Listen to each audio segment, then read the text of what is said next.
আমিরুল ইসলাম ভাইকে ধন্যবাদ। সবাইকে আসসালামু আলাইকুম।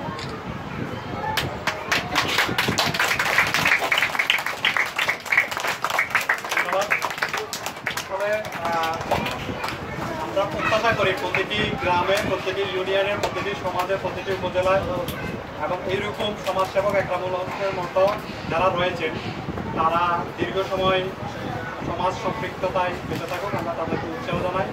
ওনার পাশাপাশি আরও অসংখ্য প্রবাসী যারা রয়েছেন, যারা এই সমাজের জন্য নিজেকে বিলিয়ে দিচ্ছেন, নিজের যে রক্তমাখা হালাল উপার্জন তারা বিভিন্ন শিক্ষা প্রতিষ্ঠান শিক্ষার আলোকে ছড়িয়ে দিতে কাজ করছেন এবং সামাজিক উন্নয়নে তারা কাজ করে যাচ্ছেন। আমরা তাদেরকে ধন্যবাদ জানাই। ভারতীয় মেমোরিয়াল ফাউন্ডেশনের উদ্যোগে আমরা আসলে 2017 সাল থেকে কার্যক্রম করছি।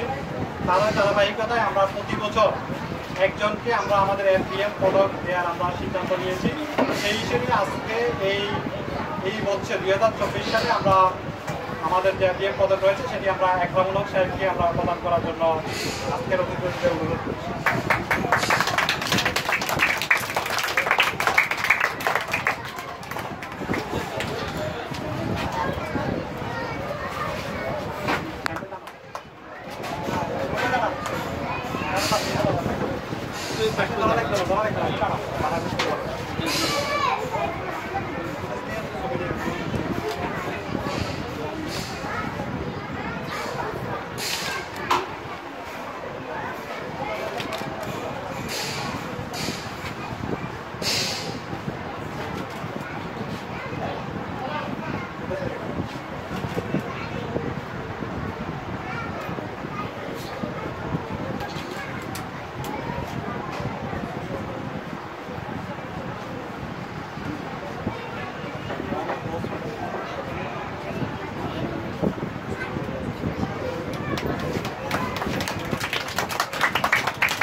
ধন্যবাদ। আমাদের অনুষ্ঠান প্রায় শেষ পর্যায়ে। আজকে আমরা আসলে যে অতিথি আমাদেরকে অনেক কষ্টসাধ্য, অনেক মূল্যবান সময় ব্যয় করে আমাদের মাঝে উপস্থিত হয়েছে, আমরা ওনার নিকট কৃতজ্ঞতা জানাচ্ছি। আজকের অনুষ্ঠানের সম্মানিত প্রধান অতিথি দাগনভূঞা উপজেলা উন্নয়ন কর্মকর্তা জনাব আলিফ টেকার উদ্দিন, আমি প্রধান অতিথির বক্তব্য রাখার জন্য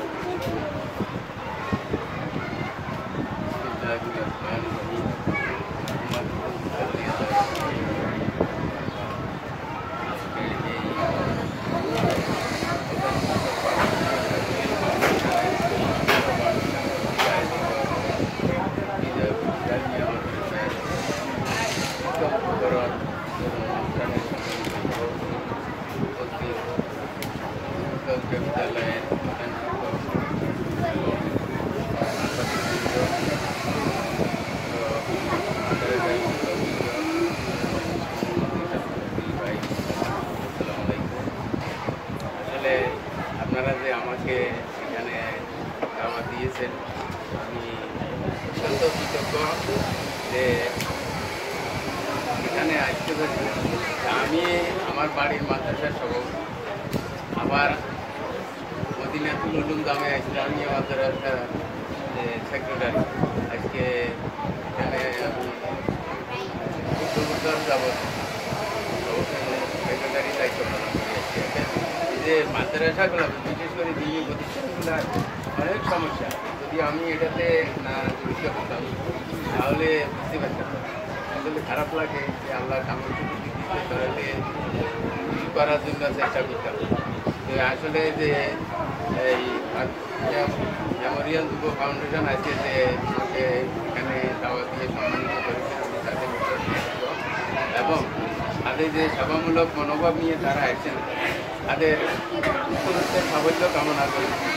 পৃথিবীর প্রথম যে কোনো উন্নয়নমূলক কাজ বলেন, সভামূলক কাজ বলেন, করতে হলে একার পক্ষে কেউ এটা সম্ভব হয় না। এটা একটা সংগঠন লাগে, একটা কমিটি লাগে। তো সেই হিসাবে এই ভারত দুনিয়ার মেমোরিয়াল ফাউন্ডেশন এই উদ্যোগকে আমি স্বাগত জানাই এবং তাদের উত্তর সাফল্য কামনা করি।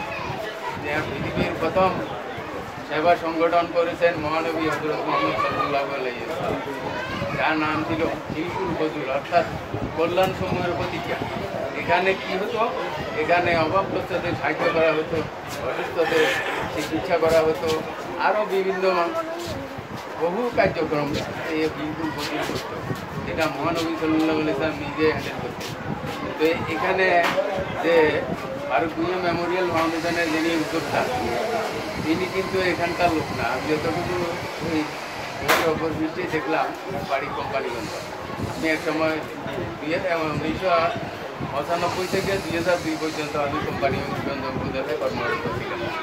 তো এখন একটা প্রশ্ন আছে যে বিজয়পুর ইসলামিয়া মাদ্রাসা, তার অবস্থান ফেনী জেলা দাগনভূঞা উপজেলা। দাগনভূঞা উপজেলায় ইনশাল্লাহ বহু কোটিপতি লোক আছে, বিলিয়নিয়ার আছে, কিন্তু এই যে অজপাড়া গায়ে একটা মাদ্রাসা আছে, দিনী প্রতিষ্ঠানের প্রতি মানুষের আগ্রহটা কম। আমি এটা বক্তব্য দিই, কোনো এমনও লোক আছে গেলে মানে অনিয়া প্রকাশ করে, মনে হয় যেন আমরা শিক্ষার জন্য আসছি, কিন্তু এটা যে তার নৈতিক দায়িত্ব, এটা তো আল্লাহ বলছেন যে এই যে সেবামূলক কাজ করার জন্য, মানুষকে সহায়তা করার জন্য। আল্লাহ বলবেন শেষ বিচারের দিন যে আমি ক্ষুধার্ত ছিলাম, তুমি তো আমাকে খাবার দেও নাই। তো বলবে, বান্দা বলবে যে আল্লাহ আপনি তো খান নাই, আপনার তো অপুরন্ত সম্পদের মালিক, অপুরন্ত জিনিসের মালিক, আপনাকে আমরা কীভাবে খাওয়াবো? তখন আল্লাহ বলবেন যে অমুক বান্দা আমার যে ভুকা ছিল, সে চিকিৎসা করতে পারতেছিল না, তুমি তাকে যদি সহযোগিতা করতে, তাকে যদি খাবার দিতা, তাহলে আমাকে খাওয়ানো হতো। তো আমরা মানুষ হিসাবে আমাদের নৈতিক দায়িত্ব রয়েছে যে বিশেষ করে যে সমস্ত এলাকায় অভাবগ্রস্ত লোক আছে, এই প্রতিষ্ঠানগুলো আছে, প্রতিষ্ঠানগুলোর অনেক সমস্যা, এগুলো যদি আমরা খেয়াল করি, ইনশাআল্লাহ যে কোনো সেবামূলক কাজ করতে হলে নিজের ইচ্ছাটাই যথেষ্ট। এই জন্য কিছু লোকের উদ্যোগ প্রয়োজন আছে, অনেকে পরিশ্রম করতে হয় যে কোনো সংগঠন তৈরি করতে হবে।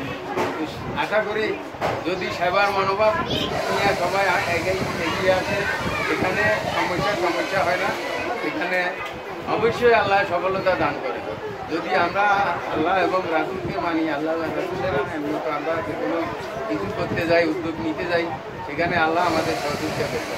তা আশা করি এই মাদ্রাসার উত্তর সাফল্য কামনা করি, এবং যারা এই ফাউন্ডার তাদের সাফল্য কামনা করি, তাদের দীর্ঘায়ু কামনা করি। আমরা বক্তব্য বলে শেষ করছি। আসসালামু আলাইকুম।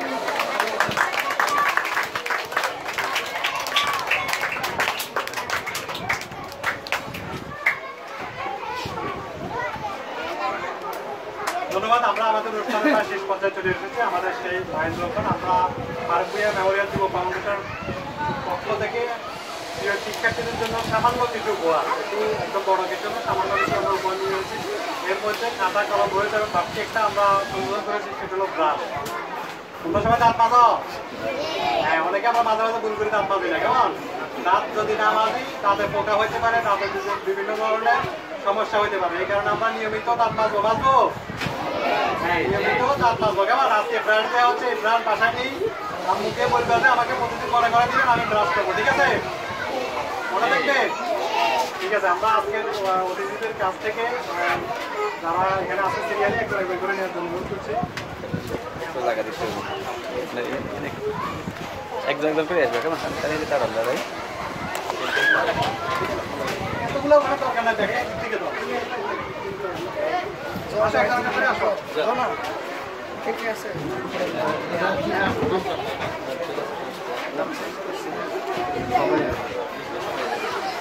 ধরো না, ধরো।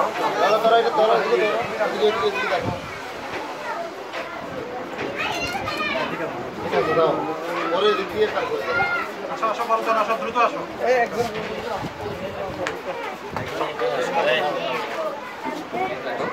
বাকি আমরা একটু হাততালি দেই।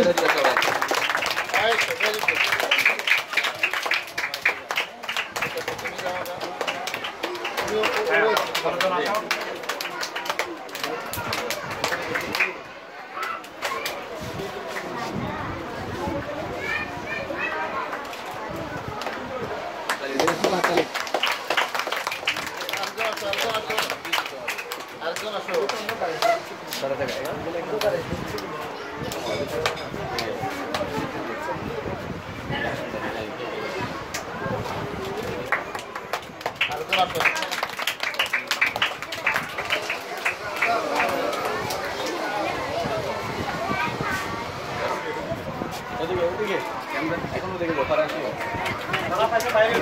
একসাথে একটা ছবি নিব বাইরে দাঁড়াও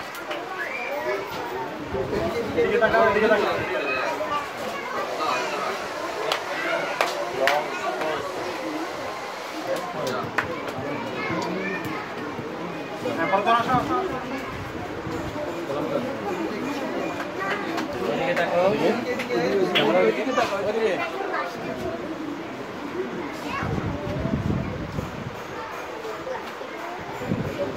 ঠিক আছে যাও তুমি আসো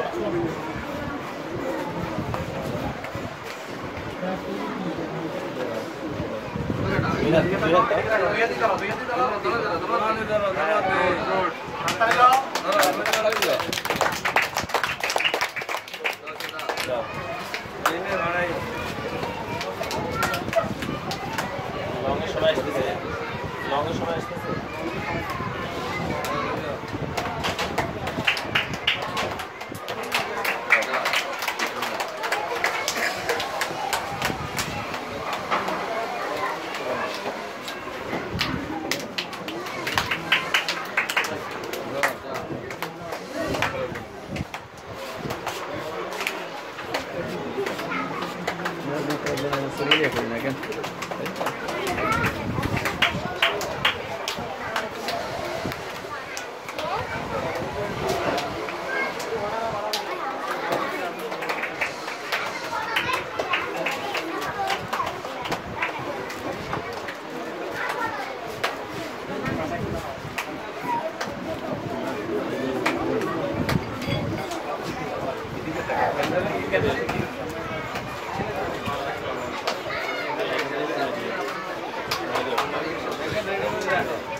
আসো আসো আসো আশা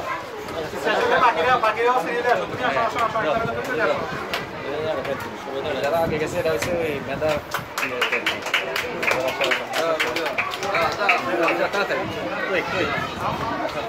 সবার সামনে দিয়ে গো এদিকে দিয়ে দিই কেন সারা দেন একদম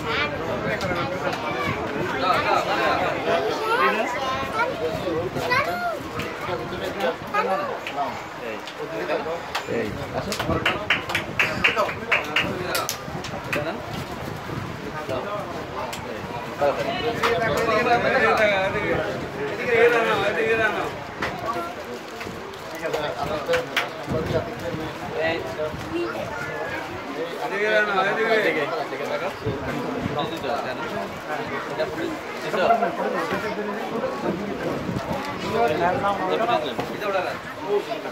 ওদিকে থাকো ওদিকে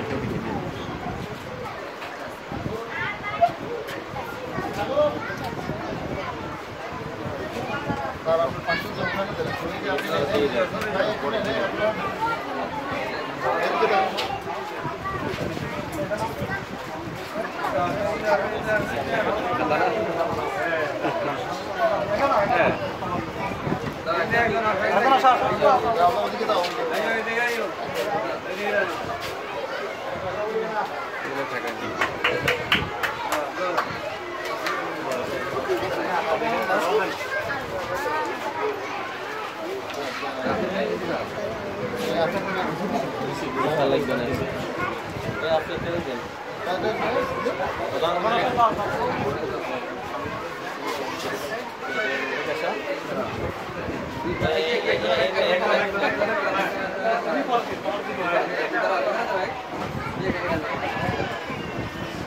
প্রথম থেকে দেন একদম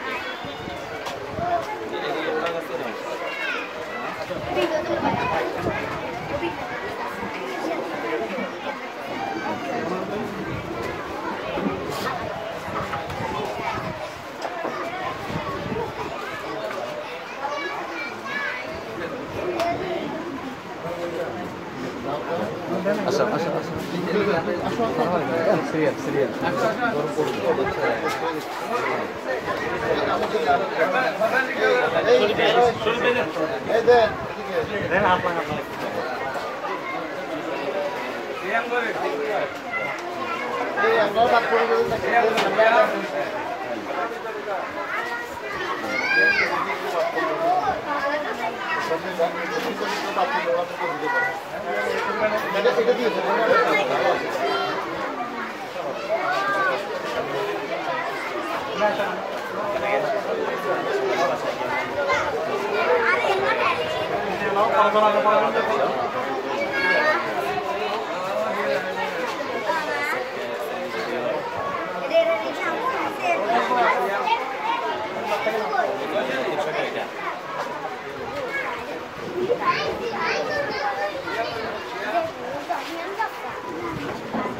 জি জি এসো আসিলেন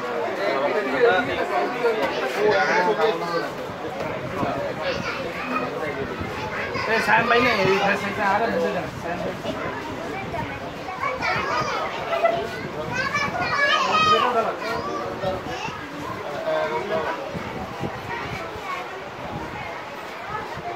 ক্লিক হয় না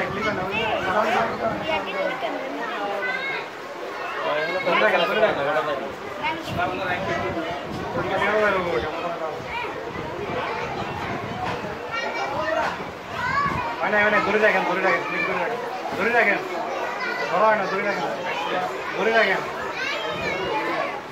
মোবাইলটা পাও না আমারটা পাও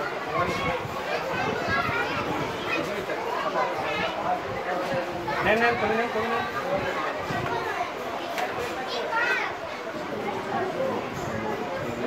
জি জি ঠিক আছে থ্যাংক ইউ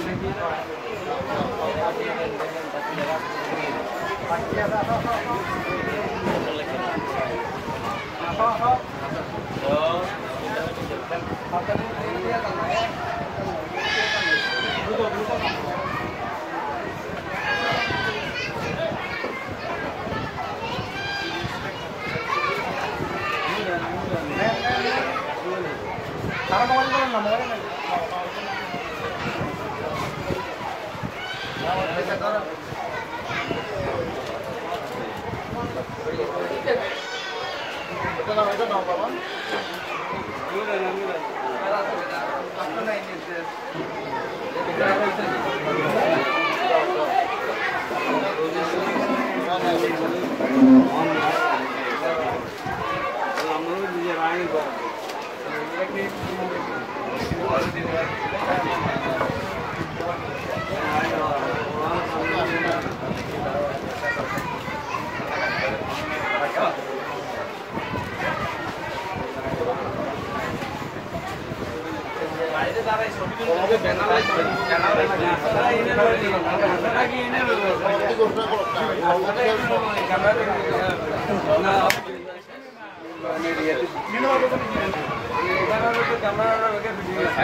জি